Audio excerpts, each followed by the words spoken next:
So mapagpalang umaga po sa lahat. So sa nakikita ninyo dito, nakasapatos 'yan. Ayan. So kayo ba pag gumagawa kayo ng bahay, nagpoporma ng poste, ginagawa nyo ba nito ng sapatos? Ayan, nakasapatos 'yan. Ayan, pati sa dulo. At saka dito, ayan.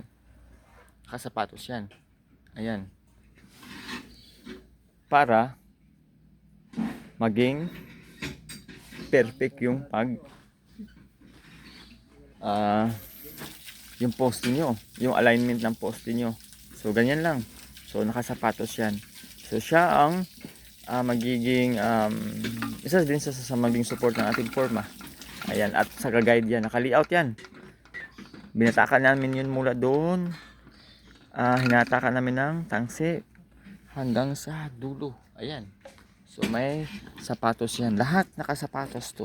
So kung kayo ba gumagawa ng ganito, comment lang below.